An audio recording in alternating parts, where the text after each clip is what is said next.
Welcome to the program. I'm Mark Imperial. This segment's being brought to you by booksgrowbusiness.com. It's the place where busy professionals get their books done to educate consumers, grow their businesses, and to leave a legacy. I'm doing a series of spotlights on remarkable business intermediaries and brokers from across the country. And joining me out of Cleveland, Ohio on this segment is Christopher Goebel. He's the founder of Crossroads Advisors. Chris, welcome to the program. Thank you. Thanks for having me. Chris, tell us a little bit about your work and specifically, who are the types of clients that you help? So specifically, I do two type of verticals. I work with business owners when they're ready to transition their business, so 3 to 5 years out, so they can maximize the value and take as much money out of the business as possible through the sale process, and or broker the business. So if they're ready to sell now, I could help them broker their business um, to out in the marketplace. Uh, the ideal person or customers I work with are business owners, primarily baby boomers, in that $1 to $15 million value or sales range of the gross sales of the business. So we've heard in the news the Great Resignations been in the air, and I know that it's been motivating a lot of people to get in the market. So there's no more buyers out there now than ever. Has that motivated any sellers in any way? What have you seen out there? Well, it has motivated sellers. I think the COVID pandemic, going through that, and then what they've experienced in the 2008 housing debacle really caused them. Now they're ready to exit the business. They've put up with enough monkey business with the market and all the headaches that they get from running a business. So there are a lot more, even specifically baby boomers are looking to exit the business. So I'd imagine a lot of folks may be selling for the first time and going through this process for the first time. So they must have a lot of questions or concerns because they don't know what they don't know. What are some of the biggest concerns that you hear from folks looking to sell their businesses? Well, it is very complex, and a lot of them really don't realize that until you start to educate them about the process and what it entails. But some of the questions that I generally get is, how much is my business worth? What's the value? What can I expect to achieve or obtain through the sale of my business? And so there's a lot of questions related to that. So it's a lot of hand holding in a way, basically just provide them with information and good information about the process so they can make an informed decision on what they want to do. Now, kind of linked to that, do you find that people hold any myths or misconceptions that they think in regards to selling their business or how to value their business? What kind of myths or misconceptions do you hear out there? Well, one of the biggest myths is they think that their business is generally worth more than what it is. There's a difference between valuation of your business and what the market is willing to pay for your business. And so they think that because I get a valuation and it says it's worth, hundreds of millions of dollars, that's what I should be able to get for the sale price. But it's not. It's what the market is willing to pay for the business. And a lot of that has to do with the degree of risk. The riskier the business, the less someone's willing to pay. The less riskier the business, more willing to pay. Yeah, considering sort of risk, we're coming out of this pandemic. Are you finding that it's actually an okay time to buy a business or sell a business now? What have you seen out there as far as what are safer businesses versus others? Yeah, there's a lot of people looking to sell and there's a lot of people interested in buying.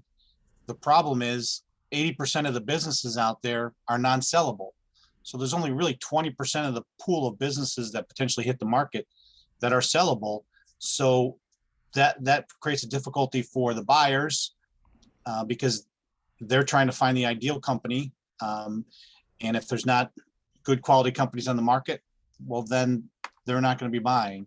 And it affects the sellers because they've not, the 80% that can't sell, they haven't taken the steps to prepare their business to make it sellable. So speaking about preparing a business, as you start to work with folks, do you find that they make a lot of the same common mistakes, or are there any pitfalls that they commonly fall into that you could help them avoid if they knew this information? Like, what kind of mistakes or pitfalls do you see commonly? Well, one is, depending on the size business, they haven't really developed, another layer of management, because most people looking to buy a business aren't coming in with a bench of people that are going to come and run the business. They're going to require either the business owner to stay on or to have somebody on deck that can help them run the business. So that's one area. The financials and what they take out of the business, both personally and what business expenses are. I mean, a lot of business owners, you can run a car through there, for example, but that's not a realized expense by someone who's going to look at buying the business. So, you have to clean up your financials, is another big issue. Chris, what inspired you to get into this field and help people sell their businesses? How did you get started? So I got started after 30 years within our family business. We successfully sold it to private equity. And then several years later, it was sold to a publicly traded company. I stayed on for about 3 years after a publicly traded company. Then I left to do something different. Wasn't sure what I wanted to do, but I enjoyed the transition process that our family business went through, and realized that there's a lot of business owners that aren't prepared to sell their business. And, going through that process, I enjoyed it. I said, hey, this is something I could do to help business owners. And that $1 million to $15 million price range as far as businesses is underserved, simply because you have the private equity firms that generally want the bigger fish in the ponds. So there's not a whole lot of people really addressing that market, in my opinion. So that's how I got into it. I backed into it from that, being a former business owner, turning to business advisor to help small business owners achieve their goal and harvest what they've been able to plant. Before I ask you my last question, Chris, for folks considering selling right now and don't know where to start, but they know they need to consider, hiring an advisor, what would you say is the most important thing they should consider when choosing a business intermediary to work with? Well, I think they want to choose somebody that has some real world experience in the business transition market or exit, however you want to define it. I think that's the first thing. I think there's somebody that they need to talk to, somebody that they're going to be able to have a relationship with and feel confident that whoever that business intermediary that they're working with is knowledgeable, professional, has the tools and resources to help them through the process, and also provide education, because it's a foreign land. Most business owners aren't prepared what happens through a sale of their business. And the better prepared they are by just talking to people or going to events that other disciplines put on about transition planning is a big key. For folks listening now that are considering, like, hey, this is the time I should start thinking about selling the business, if they'd like to